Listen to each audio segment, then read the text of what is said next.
You have beautiful name, Soli. I love that. Oh, thank you. Is there like a meaning for it? It's short for Marisol. My full name is Marisol. That seems like a French name. It's Spanish. Oh. It's Spanish. So do you like, is your parents from Spain or? No, my parents they're both from Puerto Rico. See, I am very bad with is this like a country or? So Puerto Rico is basically a colony of the United States. It's in the Caribbean and it's near Cuba. But it's a US territory. Oh, so like people there have the US passport. Yes, they have the US passport, but the first language there is Spanish. But they do use the US currency and they do have a US passport. Wow. And how is people happy with the situation to have the US? No, nobody's happy with this situation. Nobody. They were originally colonized by Spain for about 500 years, and then about 1898, during the Spanish-American War, Spain lost Puerto Rico, the Philippines, and I believe Guam to the US. And then the Philippines were able to break away from the United States, but Puerto Rico has remained a US territory for about 120 years now. Yeah, so there's a constant battle between becoming statehood or being independent, but basically they've been in limbo this whole time. They're in the middle.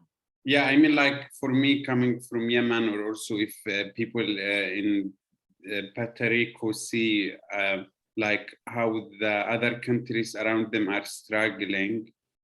I mean, do you feel like fortunate to have the US passport? How do you feel? I think there's a lot going on that island. I grew up in Chicago, so it's a little bit I don't have necessarily that same kind of experience the way my family who lives there has, but there's definitely conflict because there are issues that I feel like that I'm sure a lot of Puerto Ricans living on the island feel like they wouldn't have certain problems if the US government didn't create the problems for them. Like, for example, there is a tax by law. Puerto Rico is not allowed to get anything imported directly to the island.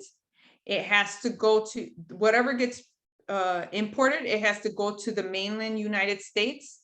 Then from there, it has to then go back and get shipped to Puerto Rico, which means that if they're getting imported from, let's say, South America, even though Puerto Rico's on the way, they're legally not allowed to stop in Puerto Rico first. They have to take whatever products they're importing to the mainland and then ship them back to Puerto Rico, which means that there's double the taxes on a lot of the products because of that particular law. And there's a lot of history of ways the US government tried to oppress the people who wanted independence. Like, for about 10 years, it was illegal to talk about pro-independence or to display the Puerto Rican flag or to speak about the Puerto Rican flag. That's why here in the United States, when there's certain cities like New York or Chicago where they have every year Puerto Rican Fest, and there's usually tons of flags everywhere, and a lot of people who don't know the history, they'll make fun of Puerto Ricans that are constantly waving the flag. But the reason why they do that is because of the law that used to happen in like the 1940s, where it was illegal. You could get arrested and be incarcerated for up to 20 years for displaying the Puerto Rican flag. And that was that was a law that was established on the island by, the governor of Puerto Rico at the time. So there's a lot of conflict in for a lot of people about, the US government, and Puerto Rico being the US territory there. It's So crazy. But this there is country that called Cuba or something like Cuba. Cuba, yeah, Cuba. I heard that people walk for weeks in the jungles just to get to the US. And is it right? Well, they couldn't walk because it's an island, and so they would have to take, a lot of people there have to escape the communist country of Cuba. They will have to be on some type of boat, or some people have made like rafts, or not standard boats, and have tried to make it to Florida, because Florida is the closest to Yes. Cuba, which is about 90 miles. And so once they make it to land, if they can make it to the US land, they can fight to try to stay. So yeah, people have done it. Many people have died trying to do it. Some people have made it, so Puerto Ricans don't have to do that because we're US territory, but there still is, there's still this love-hate relationship with the US government for that island. It's weird how every great country, there are people around it that were born in another country and trying to get there. Like even Africa, people from Zimbabwe, Europe. There are people from Syria, from Iraq, and also people from Yemen. I'm from Yemen. I think you heard when we were in the Zoom. What's your view? Why is it like this? Because I do believe that life is unfair. Like we have unfair where we are born. Even bodies are. Some people get sick and die. So what's your philosophy on all this, or what you believe in? Oh wow, that's a big question. Just on life in general? Yeah, I mean, if there are millions of perspective, and so I'm just interested on you, and I want to know what's yours. So I guess just my philosophy on life in general is, yeah, I agree with what you're saying. Life isn't fair, and I think it's very much a struggle of just kind of being positive and trying to, and when I say positive, I don't even mean like everything has to be good all the time. I mean, that's not really possible, but I think just trying to, even when there's struggles in your life, trying to think of it in terms of like, okay, what can I learn from this experience? This is a difficult experience. What can I take from this that's going to help me become a better person, as opposed to becoming angry and bitter about it, and it's very easy to do that because there's a lot of negative things on the, in the world. And like you said, there's a lot of things that aren't fair, and life isn't fair. Unfortunately, life is not fair. And we can struggle and ask ourselves, why did this happen? Or why isn't this happening for me, or whatever? But I guess a healthier question is, okay, so this just happened. How can I make the best of this experience so I can learn and grow from this experience, whether it's a good experience or a negative experience? Yeah. What can I take what can I squeeze positive out of this, difficult situation, if that makes sense? I love what you end up with, what can I squeeze to get out of this situation. You, like every situation, try to squeeze something positive out of it. But there are some times where you cannot squeeze anything. Trust me. Oh, no, I agree. Yeah, it's very hard. Yes, absolutely. I agree with you. Yeah, I feel that especially when you are born in country like Yemen, like there is no health system, nobody knows what's going on there. Or for example, in North Korea, or this, like what will you squeeze in North Korea? And that's why I feel like people who live in the US or Europe and they have better situation that they can squeeze more out of it should not complain. Like there are people that cannot even squeeze. So it's No, crazy. I totally agree with you. There are some situations that are just incredibly, difficult. And so, but I think at the same time, trying to be a survivor and getting out of whatever that situation might be, maybe that's the only positivity about that is like, okay, what do I need to do to get out of this? Yeah. Yeah, so I would consider myself as a survivor with fortune, with good luck.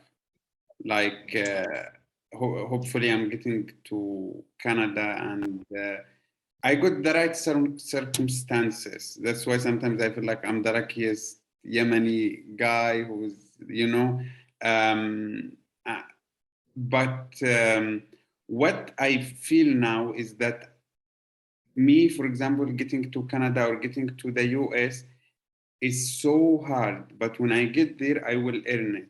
And the harder you earn something, the stronger you are. So I feel like this is going to be my advantage and that I will be stronger than anyone. And I can impose it on my comedy game or anything. So I will be more competitive. And so that's how I talk to myself that I'm the luckiest. So I feel so happy. That's beautiful. Yeah. That's great. Yeah. I also love you talked that you did mixed martial arts or something like wrestling. Oh yeah, yes, I used to do wrestling. I've done a few crazy things. Yeah, You mean crazy it was things fun. in wrestling or other things?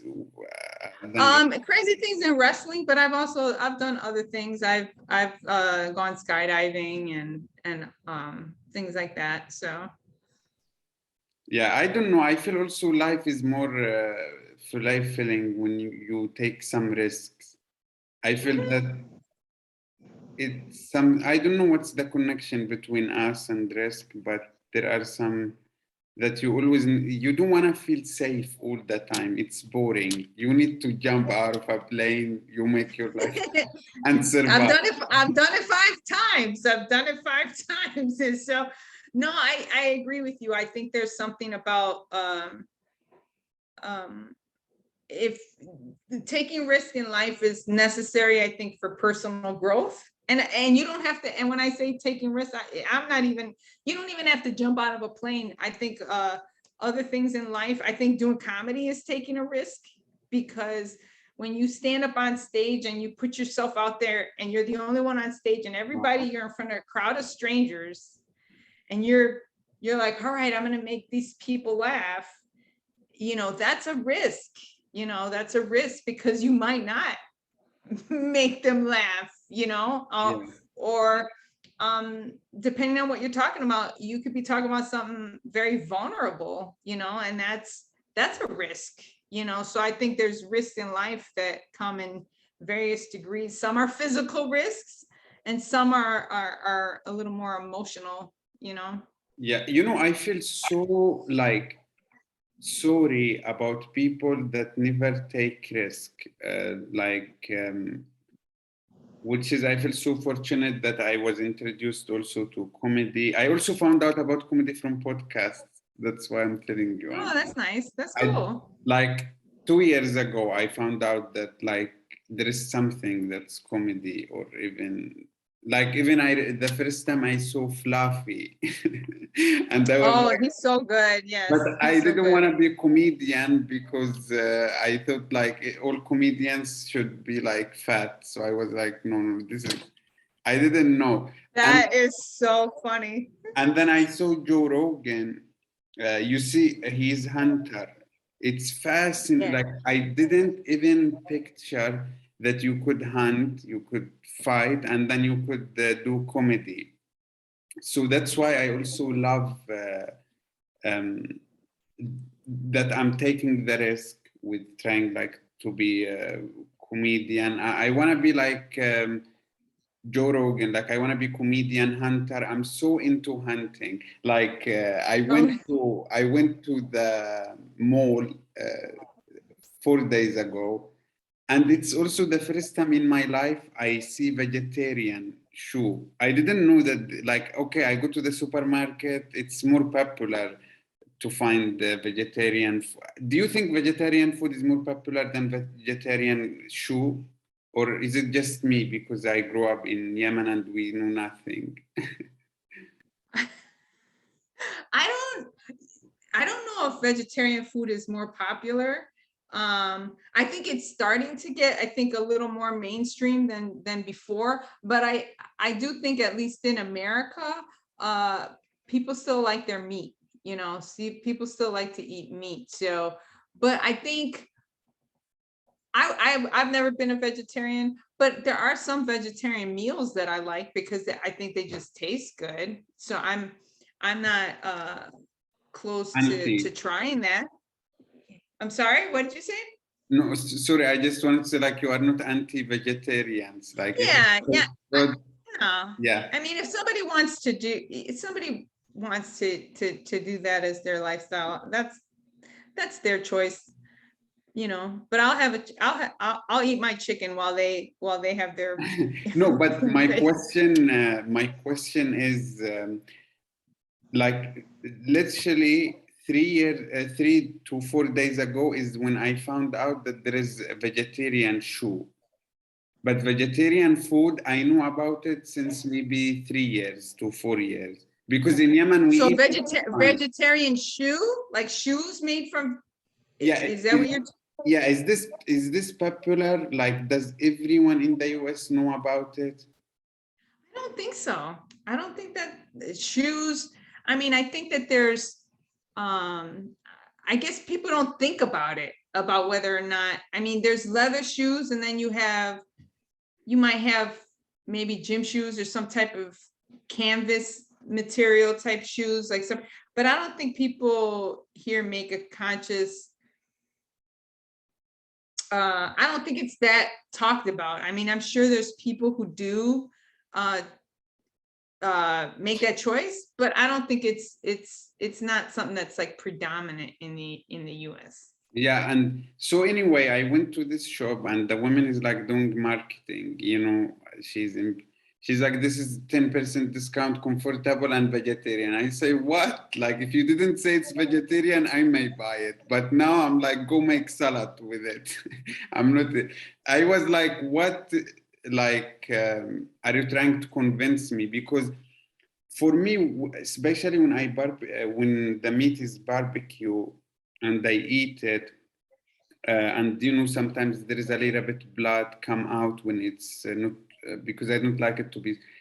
I love that feeling. Like I feel that it's really coming from our ancestors. This is how we survived. It even make me feel like a predator with everything I do. I would eat that meat and then write comedy, and so I'm not into being vegetarian. But as you said, if they enjoy it, it's. It's whatever makes people happy. So when you did a mix, do you still do any sport or mixed martial arts or?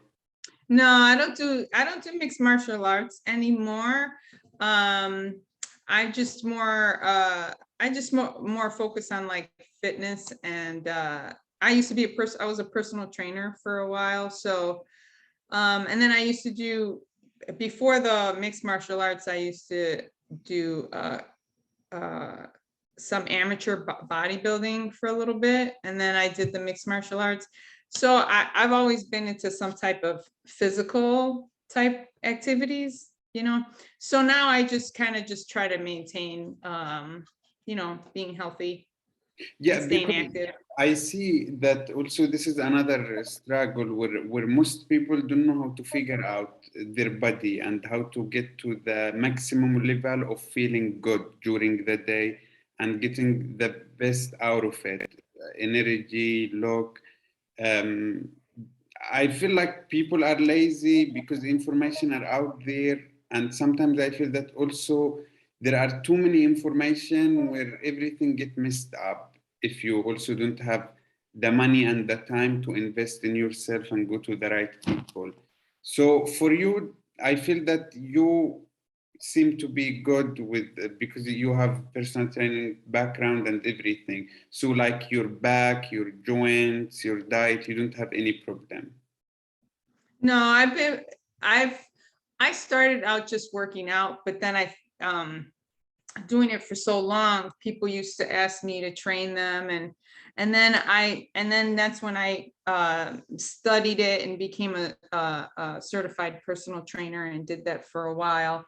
And yeah, so I've been very I've tried to educate myself on it and keep up to date with like new things, and now making sure that it's not just and you know, lifting weights or things, but it's also like mobility, keeping flexibility, you know, being aware of, you know, how it affects my joints and things like that. And then also the trying to eat fairly healthy, not too much junk food, you know, um, which I think the American diet is really unhealthy in general. Yeah.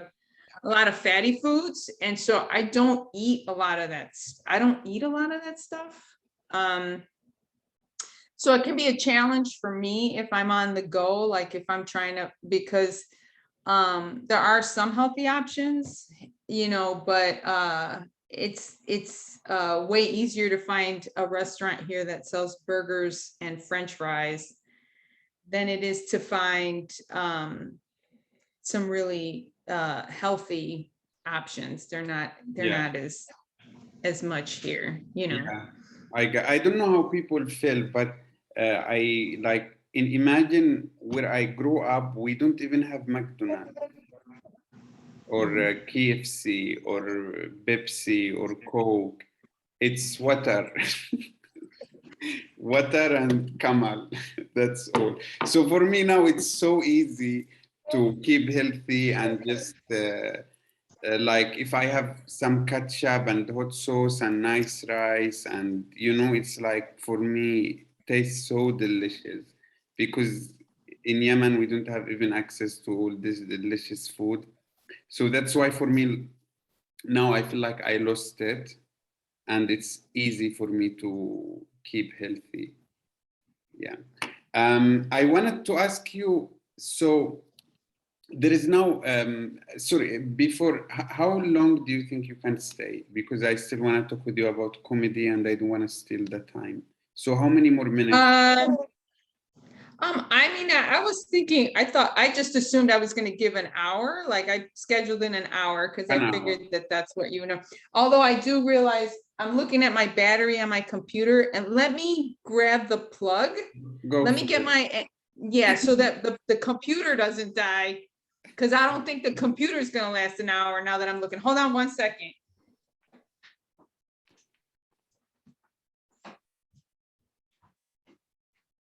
This is my computer as well. This is like the computers are hungry. That's how we feed them.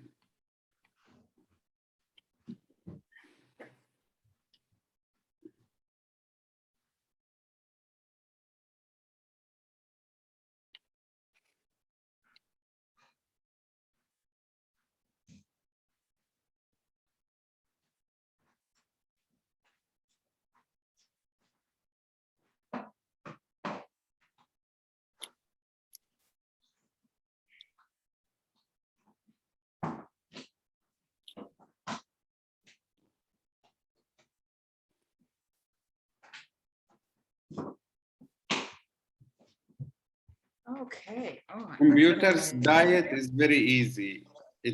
I feel like when you check the computer, it's like the diet for it. You don't need water or anything. You just. So what I wanted to ask you is, so now with that you did mixed martial arts and you did like bodybuilding and this competition, physical competition stuff. So trans people that change from man to women and people that change from women to man. So the funny thing is when women change to man, actually actual men have advantage. Like if I'm competing with a woman that she become man, good for me. But in the other side where men change to women and go compete with women or go to women toilet and all these things, I can understand why women get offended and people or imagine if a woman come to do toilet, like nobody will feel bad for the guys or like it's also weird how we look at it, but that's how we look at it. So what's your opinion on this? Because some people, I'm sorry, some people they get mad and they are like, no, now I'm woman, I have to be treated like woman 100%. But I don't think that's fair. So I want to know what you think. Well, I don't, since I'm not experiencing the life of a trans person, so I don't know what their perspective, how I feel like it would be difficult for me to really say how, you know, I feel like I don't know enough about what they're experiencing for me to have like an opinion. If somebody feels like they're trans or like they're in like the wrong body or I try to respect that because I don't know enough about that and I don't want to be judgmental of somebody's experiences. You know, I've never been in the bathroom where I felt uncomfortable with a trans person, you know. They just went and used a different stall, which is what we're all doing. So they can't see what I'm doing. I can't see what they're doing. And that's fine. Like you know, just like if you know, any woman that would walk in there, that's how we do it. So I don't, I've never felt like it's affected me in a negative way. I know a couple of people who have struggled with who are in the process of transforming basically. And I know some women who have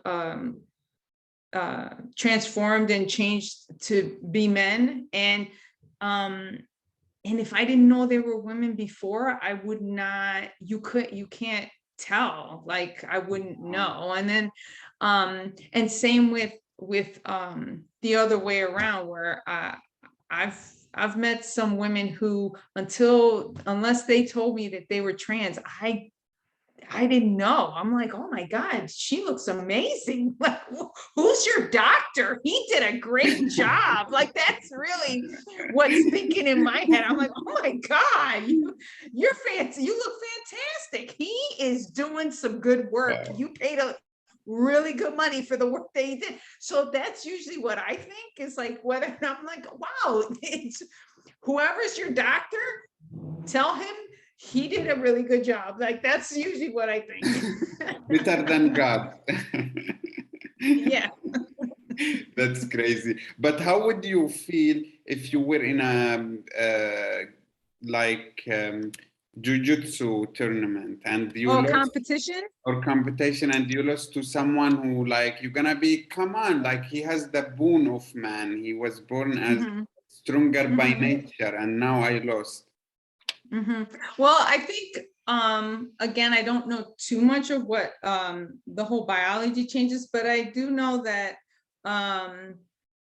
when I trained, actually, when I trained in wrestling, in mixed martial arts, I trained with men. So I had to, because there were not enough women to train with. There was me, myself, two other women, and then there was like 12 guys. And so when we had to pair up, a lot of times we would pair up with a man. So so I kind of felt like I was already training with men. So if I would have been put in that situation, it wouldn't have felt any different for me, because I was already training with guys. And a lot of times I was able to keep up with them. So a lot of times the guys in my that I was training with, they were like, oh my God, like she can, you know. And I think, for at least for me, I think a lot of that was because I weightlift. So my training was already in the background of being physically stronger, and already you know, having trained in like making myself physically stronger with like weights. So it was an advantage for me. So like I said, once, you know, if I would have had to compete with somebody who was trans, I mean, it wouldn't have been, I felt like, because I already trained with men, it wouldn't have been really that different for me. But then there's also, you know, I guess there's also studies that like men who are transitioning into women, you know, they're taking more estrogen, so they actually lose strength. They're not as strong as they were when they were physically men, because they don't have as much testosterone in their bodies now. So they actually lose some of that muscle and that power that they had. So it kind of balances out a little bit in that way then, because they're not producing as much testosterone, which is what gives that power, you know? Wow. It's also like, it also sometimes freaks me out, because I sometimes try not to think so much about who we are and what I am inside, like, I don't want to look to the mirror and be like, listen, you are inside this body. Like, sometimes I just ignore these thoughts because they freaks me out, and I'm afraid if I will start seeing things, or my brain will produce more chemicals. And then even there are some songs, I don't know if you listen to music, but there is one weird singer, I even forgot her name. I think she's the girlfriend of Elon Musk now or before. Anyway, Okay. yeah, and she's a singer, and the voices she put in her songs, I feel like if you put me in a dark room and I listen to her songs, I'm gonna freak out. I swear to God, I'm gonna see. I gotta look her up, because I don't think I've ever heard her music. I'm gonna find the name now. It's so her name is this. Let me go more. She is like okay. So Germs. Have you heard of I'm her? not from. Mm-mm. Okay, I will send you No. her name. Her name is like Germs, and Okay. Germs freaks me out. Do you want me to open just the beginning of her, if one of her songs? Sure. Sure. So we can hear some of her music. Yeah, I'm curious now. I'm curious now. yeah. I want to make you hear it. Germs.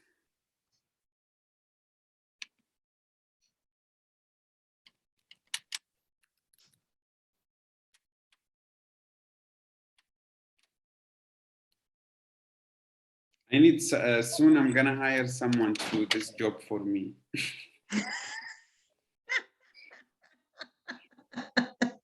Until then, you're a one-man band. Yeah. So you. Είναι τις αγορές σου με κάρτες Mastercard της Ελληνικής Τράπεζας. Advertisement. So.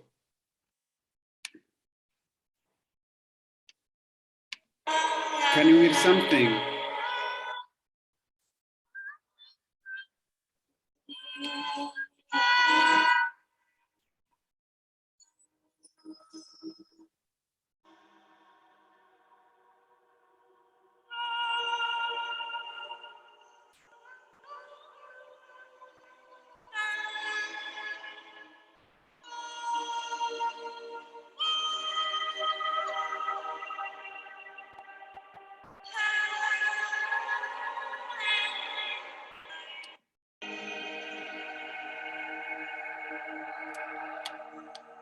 I see what you mean.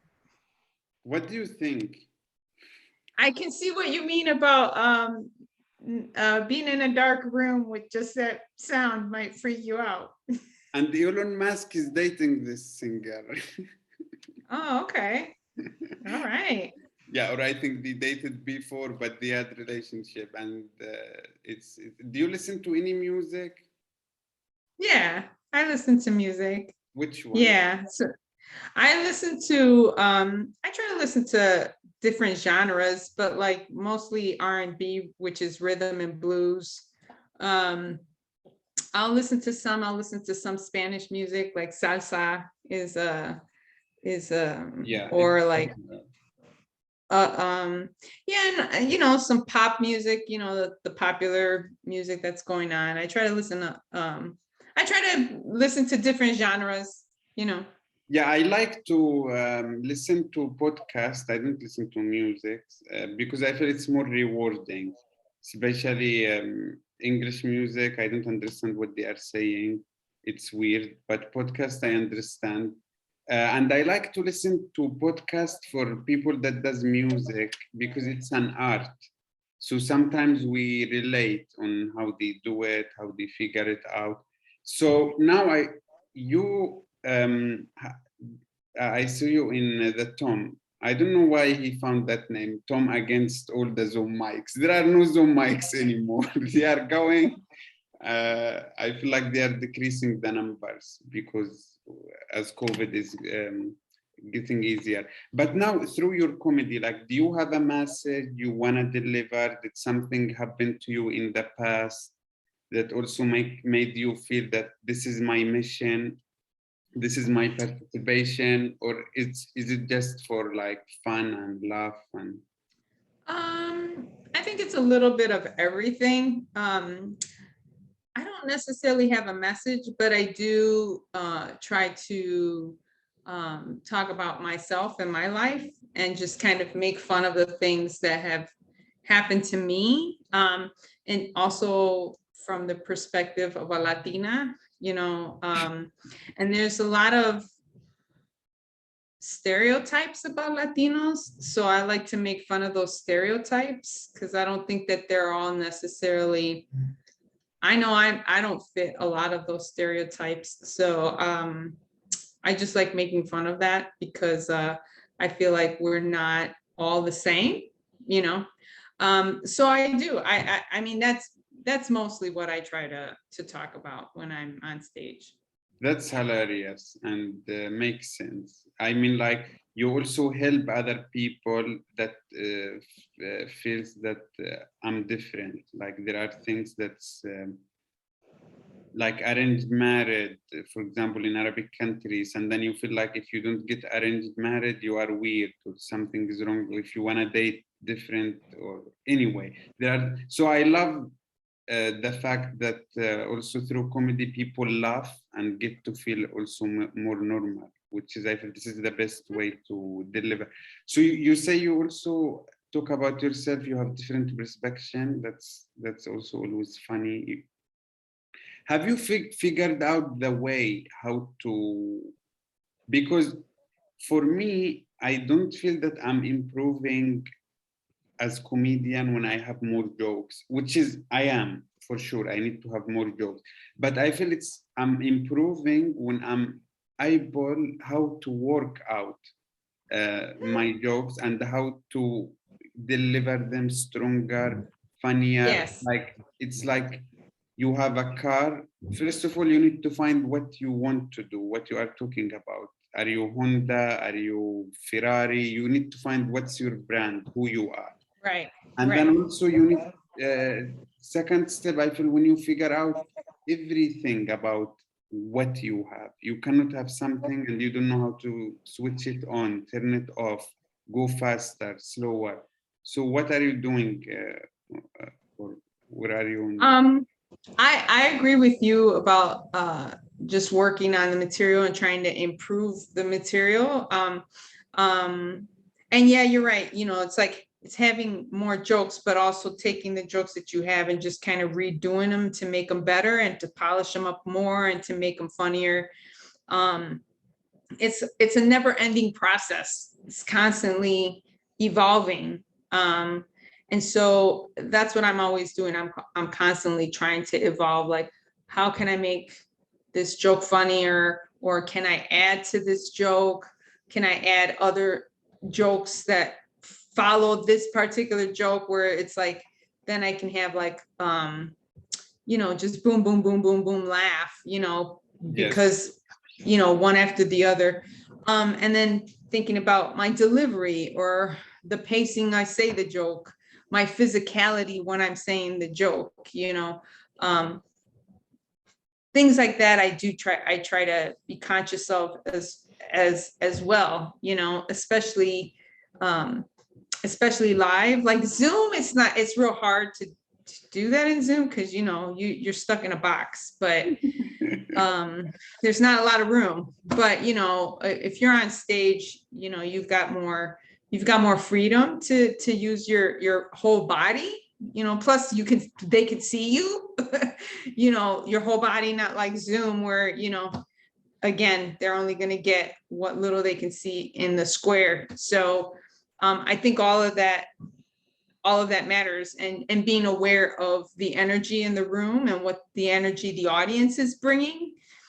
Some audiences are a little bit more challenging than others. And so knowing how to make the adjustments depending on, you know, if the audience is there to laugh, or if they're there after they had a hard day of work and they just are like angry at the world. You know what I mean? Like, you're like, oh, I hope these people don't throw bottles at me. They seem really, you know, sometimes it's harder to get people to laugh, but you know, you just gotta, you have to figure it out. That's part of the craft. That's part of the art, the artwork, you know, in comedy, you know.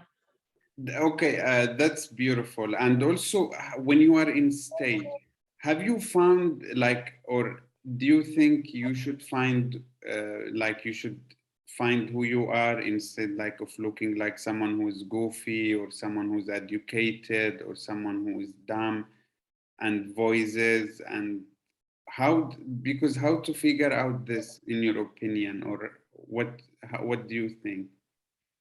So I guess it depends on how you want. I think there's so many different types of comedians.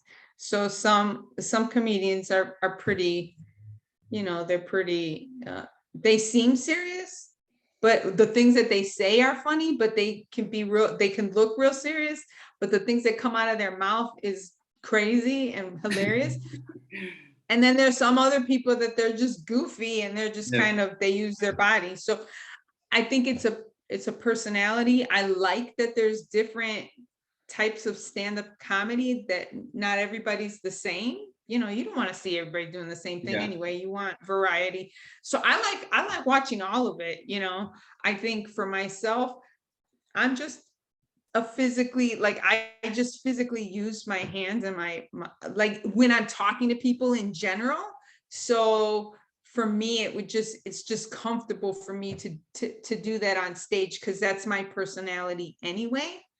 So I just try to just kind of take my personality and just kind of magnify it and make it bigger on stage. You know, I don't try to be like goofy.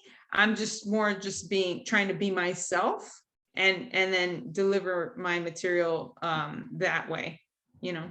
Because then I think it's more authentic, because if you're trying to fake it, that's when you look like a clown. And the audience knows that. They know that. They can feel it, you know. And that's when I think it doesn't work, when it doesn't seem genuine, when it seems like you're like trying too hard.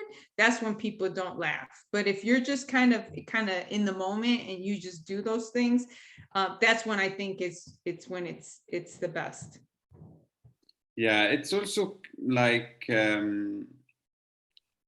I mean, everything is you are unsure about it, but comedy is like very, very unsure because you are like gambling with yourself. For example, if you want to be an accountant or there are more structure to it, and you can go and work in a bank, and you're gonna have like couple bucks, but and that's why you need to have a side job. I'm like, if someone is like, I'm comedian and I left my job 100%, I'm like, okay. I mean, like, if your parents are I mean, like, if your parents are nice, you know, and they are like supportive and they are like, fine, you can move with us, or if they are rich and they will pay rent, and you start. But I mean, like, you never know. Like, it's like you are gambling with yourself, with the body that you are stuck in it, and you don't know if this machine also will work and will make people laugh, or it's not gonna like. Or maybe you will figure it out or no. And I even feel it's more useful when you are full of fear, when you have side job, and when you don't have back to support you, so you become independent and you become self-made person, and you really, how do you say, like, you go beyond the impossible because you know there is nothing on your back. That there's nothing. Yes, I agree. I think that I know some people who've done it and they left their jobs and they're like, oh no, now I have to do this because if not, I'm gonna starve, you know, so I'm gonna be homeless, you know. And it's propelled them to really take it up a notch. And you know, those that I've seen that have done that have actually, they're doing okay, that I know of. They're doing all right, you know, but it's a constant struggle because they're constantly trying to make sure that they have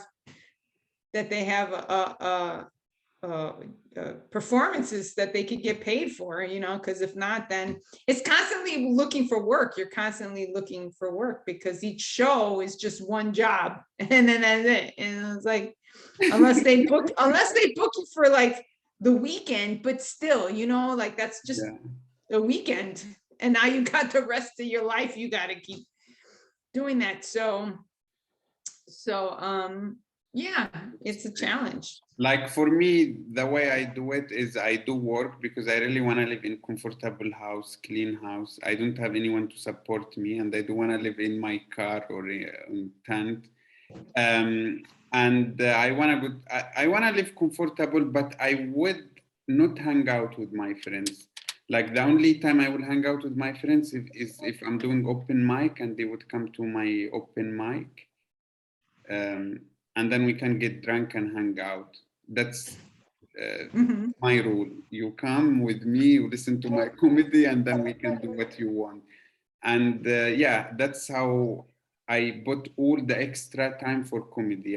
For myself, I would, but I do work as well, just to live good. And yeah, maybe you say you expected 1 hour. We still have 8 minutes, but I just thought maybe we can even wrap it up a little bit earlier. So okay, whatever works. yeah, and I really want to tell you that it was so much joy to talk to you, and Thank you. I mean, like, I love doing this just because of you and everyone that comes here. Like, if I was here alone for this 1 hour, I would be depressed. So I just want to say that I appreciate you being here so much. Oh, thanks for having me. This was fun. It was nice. Yeah, and honestly, the people I meet, I would say not just because I'm doing comedy, but comedy community is the best in the world. I don't care if I am would be comedian or not, or even if I quit in the future, I would still admit this. So thank you so much. Oh, thanks for having me. It was a lot of fun. Okay, so hopefully I will post it in the next couple of days. I will text you in Messenger, and I hope to see you in other mics. All the best. Thank you so much. Okay. All right. Take care. Thank you. Bye. Bye.